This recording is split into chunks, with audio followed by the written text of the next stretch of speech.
please make sure you go over to YouTube, subscribe, or you can always find us on any of the podcast platforms, and that's Fostering Change. Hey everybody, it's Rob Scheer, and here is another exciting episode of Fostering Change. It is so hard to believe that we are in the month of December. I say this quite often, next season, I'm really debating what we're going to do. At first, I thought I was going to stop doing the podcast. It's been season 5. The last 3 years, I've won the best, of podcasts when it comes to foster care and adoption. And this morning, as you can see, I'm not in my studio. I'm traveling as usual. Someone reached out to me and they sent me a message through social media, and they said, listen, I just heard your podcast and I heard that you are considering stop doing your podcast, and I want you to know that we need you. And she says, people need to hear people tell their story, and people need to know that we are not alone for those of us who've aged out of the system. And so it really gave me a lot of thought. So I will let you all know this. It is not our last season. We are going to shake some things up, but today I'm so excited. I'm excited because the person who's on our show today, her and I have so much in common that she doesn't even know it, and I can't wait till we talk about it. But my next guest is Lisa Cohen. Lisa is the author of Being Too Fierce. She is also the president of the DC Rotary Club, which you all know how much I love the Rotary Club. Lisa, welcome to Fostering Change. Well, thank you so much, Rob. It is my pleasure to be here, and thank you for all that you do. Well, Lisa, thank you so much. But I'm going to have to tell you something. As I was reading through your book, first of all, I did a little bit of stalking of you a long time ago. I don't know if you know this, but somebody in my office had told me about meeting you, and I was just like, okay, I have got to know more about her. And so then when I got your book and I read your book, I was like, wow, we have so much in common. First of all, I'm from DC. You're from DC. 4 of my 5 children that my husband and I adopted were in the foster care system in DC. I lived in DC for 20 years, and my kids had been. We had adopted them, and it had been 2 years, and we finally realized that living in the city was just way too hard, so we moved to the suburbs. The fact that you say in your book about walking up to your foster home carrying a trash bag, it just hit me, because one, we have our charity. The reason our charity exists is because kids shouldn't be carrying trash bags. But I also remember being 12 and walking up to my very first house carrying a trash bag. But also, I was split up with my siblings. I was the youngest of 10. So let's get right into this and tell me, one, what made you decide to write your memoir? Well, just like with you, all of this stuff that I went through, I was in foster care from 18 months, well, really from birth until 19 years old. And it was on my soul to write. I needed to get it out. I mean, when you have so much that you carry around with you and you don't know where to put it, um, it's best to put it down in the book or in pages. I put a lot of it out. I was a boxer in the ring as well. Well, But yeah, because we're going to get to that, because that, by the way, my boys last night at dinner, we were talking about you, and they were actually Googling you because my youngest son, Tristan, he was so excited. So yeah, we're definitely going to yes, talk about that. So you really wanted to put it down. I have a question to ask, because this is something I struggled with. You and I definitely are not the statistics when it comes to kids in foster care. We both have become very successful, and we chose a different path than what most kids are choosing.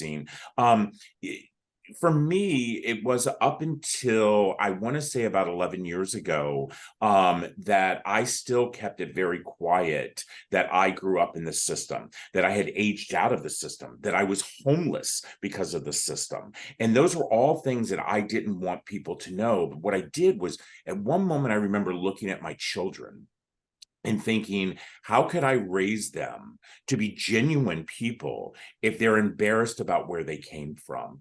Did you ever go through that type of thing, of embarrassment of being in the foster care system? well, absolutely. Well, it wasn't so much an embarrassment as I knew that where I had been could be used as a tool against me. So when going into certain spaces and you talk about, or someone knows, you know, my thing became at age 25, I had already made the decision I'm going to tell people what happened with me. I need for them to know. But the truth was I wasn't ready to really write it until 40, because I was still very embarrassed by a lot that had happened with, during the time that I was in care, and that I was so concerned about what other people thought. Me. And when you turn 40, honey, you don't care anymore. And I'm telling you, when I turned 39, 40, I was like, I'm putting it out there. Everybody's going to know. And it is what it is. If you want to know more of my business, let me write part 2. Yeah. I love that. I love that because I did the same exact thing. It was all of a sudden, I was in my late 30s. I had met my husband, and he was the one, because he grew up totally different than me, had his master's, grew up in the Midwest, didn't even know what foster care was. And he was the one that was like, maybe the issues that you have is that you haven't dealt with your trauma. And the fact of always being, I always had this issue of not being wanted. And because of not being wanted as a young boy, growing up, and then, ended up, and I don't know, not having decent relationships, I ended up gravitating to bad relationships. And, I mean, people just don't realize. The sad part, what I hear, is that you being in the system at 18 months, and staying in the system until you literally aged out at 19, because 19 was the age when 18 was the age when I aged out in 1985. Well, see, the thing was, I was in the independent living program at that time. So from 17 till I graduated, which is like a few months after I turned 18, um, you could stay in if you were going to go to college within this organization. But you know how we are, Rob. We don't Oh, trust the system. It's like, I went to college for a year and I said, suppose I have a bad year. They're going to just throw me out on my ear. I'm done. So that's why I decided I'll emancipate myself out. And the way I did it was through joining the Navy. yeah. And by the way, hello, you and I both went to the United States Navy, so when I graduated from high school, I was homeless. I had been homeless my entire senior year of high school, living on the streets of Northern Virginia. And I didn't have anywhere else to go. I didn't know what else to do. No, we didn't have an assistant living program. No one was talking to me about college. And because I wasn't one of those kids, my brothers and sisters who had fallen to the wayside, drug addiction, incarceration, teenage pregnancy, all of the things that we see when you put the F word in front of a child's name, I wasn't that kid. I was good grades, and and so the Navy, I'm going to tell you, the Navy saved my life. Saved my life, It made you understand that there is more of a reality out there than what you've been living through. And Yes. once I started traveling and seeing the world and understanding there is more to this world, did you ever go on a one of the packs around the No, West? no, the sad part is, for my story, and I write about it in my memoir, is that, I joined the Navy. It got me off the street, it got me focused. But after being in the Navy for about 9 months, I graduated from boot camp as the honor man. Was in my A school, I was top in my class, and my bladder ruptured because my biological father used to punch me in my bladder whenever we would go to the bathroom. And so the Navy fixed me. But they gave me a one-way plane ticket to Dulles Airport, and they medically discharged me. And I missed being paid for the rest of my life by weeks. And so here I have 1 month of pay. I hitchhiked down Route 7. You and I both know where that is because we're from the same place. And I found a town called Gore, Virginia, which is right outside of Winchester. And I found a hotel that rented by the week. And I did that and worked at a Target, which was actually called Dart back in those days, which are like Targets. And I ended up faking a resume at a mortgage company and got hired, all based on lies on a resume, and built my mortgage career where I owned mortgage companies all over the country. But I'll remember, Lisa, when I was 2 years into that job, I walked into that boss's office and I handed in my letter of resignation and I said, I can't do this. And he said, what do you mean? And I said, I lied to you about getting this job. And he said, you're the hardest worker. He was like, he ripped up the letter of resignation. He's like, get back to work. So I didn't get the luxury of, having to travel and doing all the things. I love the Navy for what the Navy did for me, because it truly did give me a path. I just wish it would end differently. How many years were you in service? So, this is the same sort of thing happened. Well, my bladder didn't rupture, but I got pregnant. So I had gotten married just before I joined the Navy. And so my husband and I went to Alameda, California, where I was stationed. I was on board the Gompers. We went on a Westpac, but when I came back, I was like, the Navy says, well, you have a commitment to us. You aren't supposed to be having children. I wanted kids. I wanted to have a family. And I started my family. I got out of the Navy. Our ship was going to Desert Storm, and I got out of the Navy 3 months before my term was up. So I actually got an honorable discharge, convenience of the government, because I would have had to stay in, pregnant or not, if my ship were not going to Right. Desert Storm. However, I did go on a Westpac. I went to Japan, Hong Kong, Korea, Philippines. I went all over the globe. It was great. Did that for 6 months. So I got my money's worth. You got your money's worth. I'll tell you what. So now I want to jump right into the fact that you are a boxer, okay, or you were a boxer. Do you still box?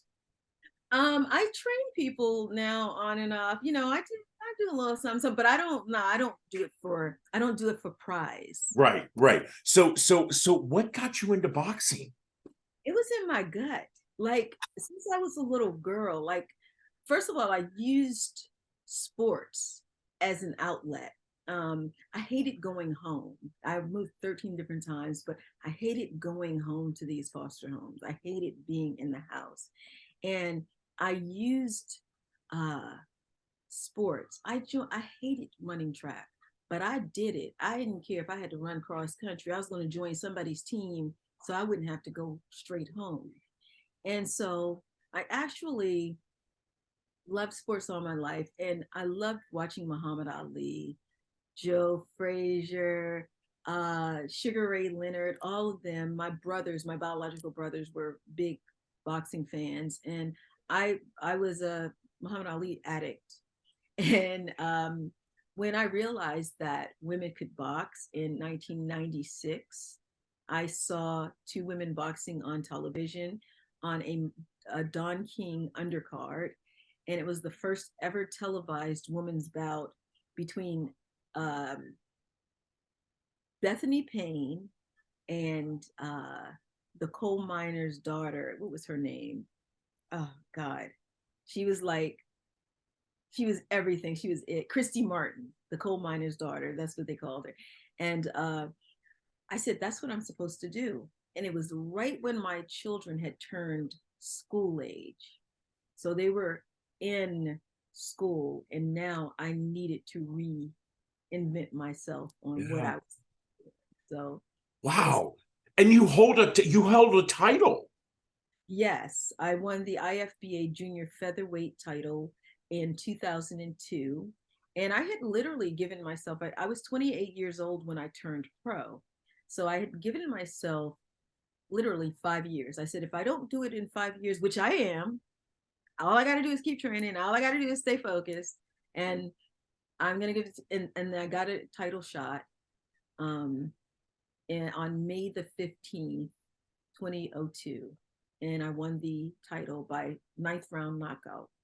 I knocked Wow, out. it's crazy. I love that. I love that. And I love the fact that you actually took your grit and you made it into something. And, I remember those days of not wanting to be home. We just adopted our fifth child. He never thought we'd have a fifth child, but I met him when he was 18 years old. And this is a kid who'd been in 11 homes, through the Baltimore City foster care system. And I absolutely fell in love with him. I was on my book tour, and my husband and I just adopted him. Actually, just recently, we just finalized the adoption. So my kids are 16, 15, 16, 17, 19, and 22. So I have four boys and a girl. And so I see both of your kids are college graduates, and did all of your siblings, did they take the same path like you did, or was there some that went in different directions? So thank you for asking that. I have four older brothers. I'm the youngest. And it's so crazy because you would think I was the oldest. Um, and I have all brothers. Um, my brother who's 1 year older than I am, Jeffrey, he and I have always been the closest, and we stayed together for the longest period of time through foster care. We looked out for each other and protected each other throughout because we had lost our other brothers along the way. But yeah, I have to say that my there has been drug addiction, and all of my older brothers were in foster care or living on the streets and such at some point in time. And yeah, it did not, everything did not end up rosy for them as it did for me. We just chose a different path. Yeah, that's what I say too. Same thing with my family. My brothers and sisters, as I say, they made a different choice. Because I remind people all the time, stop blaming the system. Help me change the system. We know the system is shattered. We know that the system, is totally against, rehabilitation of anything whatsoever. I mean, several of my children came to me from severe abuse, and they needed to be removed. But a couple of my kids came to us because of the word neglect, and that's no more than poverty. And I think that if we would have given the bio mother a helping hand, she wouldn't have had her children in foster care. And I just think that we look so many times, Lisa, the fact is that instead of helping out someone, put them in, they come in and they ride this big white horse saving the child, but then all of a sudden when they're 18, they're just like, okay, we're done, Yeah, we're done. exactly. And no preparation of being, let me tell you, my oldest son, who's 22, he will be the first one to say, I am 22 years old. I still need my fathers. Lisa, I'd like to know, so what are you doing now? You're the president of the Rotary Club. Your book was absolutely amazing. Again, everybody, I'm going to have the link here, Being Too Fierce. It is a great book. I'm telling you, it's an unbelievable memoir. But what are you doing now? Right now, so I am the president of the Rotary Club of Washington, D.C. now, and I've been a Rotarian for the past 15 years. And during the time that I was in, I entered into the club as an advocate for foster youth and nonprofit youth, period. Like, so right now, I literally just took a job. Sasha Bruce, which is an organization that protects and takes kids off the streets here in Washington, D.C., and have been doing it for the past 50 years. Started over in Georgetown, but for the first time, they're opening up a foster house. And I worked alongside with the director of Sasha Bruce, Debbie Scheer, on our Attorney General's, Brian Schwab's transition team. So we were in charge of recommending things for youth here in the city, dealing with everything from decriminalizing runaway children to, just the foster care system, uh, just child welfare in general. And so we met and we just became she read my book and she said, Lisa, I remember all of this. So she started working. She actually started the organization when I was in care. And so our paths had crossed, and I said, I've seen you somewhere.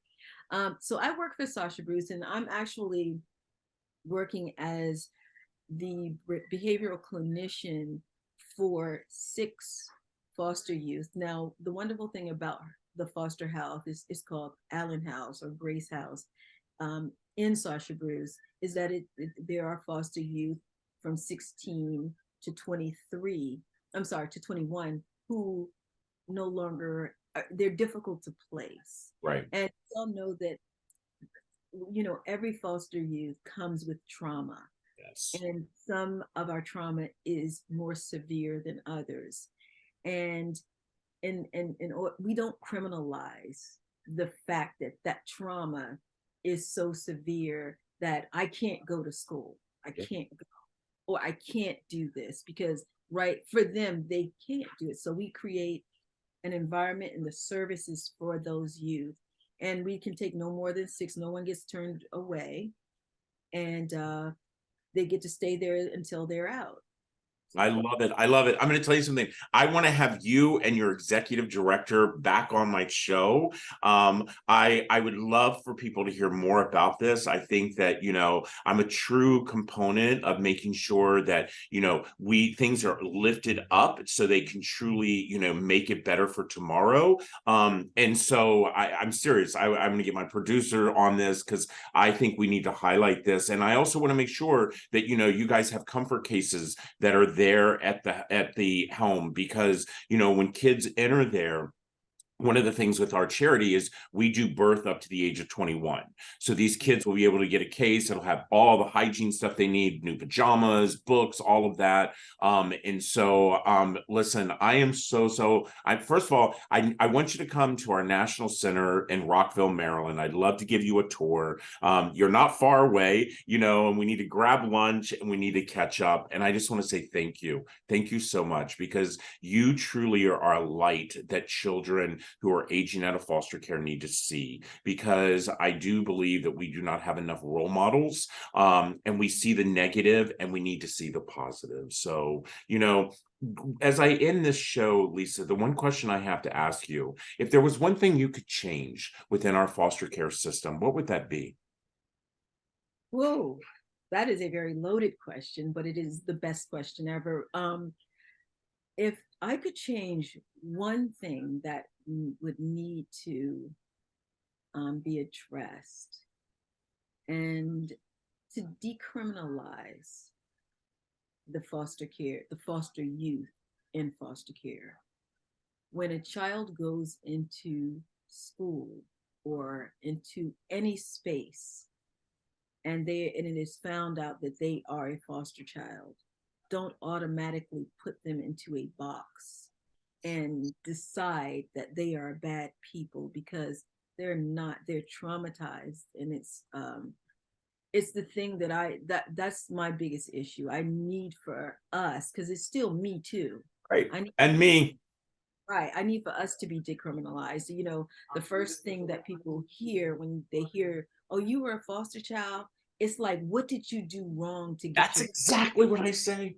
It's exactly what I say. Listen, you and I, we talk the same talk, my friend. We talk the same talk, because the fact is that, children come in the system because of choices other people made. And we have the choice to whether or not we put a letter behind their name, put them in a box, but treat them as the humans they need to be treated. Listen up, everybody. This is another amazing episode of Fostering Change. I am so happy that I've met my new friend, Lisa. Her book is Being Too Fierce. We're going to have it link right here for you to get it. I'm telling you, it's definitely going to be your winter read, as it's going to snow so much in the DC area. Throughout the country, I hear snow is coming. Grab this book, curl up to a fire. I'm going to tell you, you're not going to be able to put it down. You're not. So my email address, because it's better to get it from me than even on Amazon, because you're probably going to get a used one off Amazon. Get a new one that I can sign personally. Perfect. Well, we will have all that information up. And until next time, this has been another episode of Fostering Change, and continue to do what I always ask. Just go out there and be good humans. Lisa, take care. Have a great holiday. You too. Thank you. Bye-bye.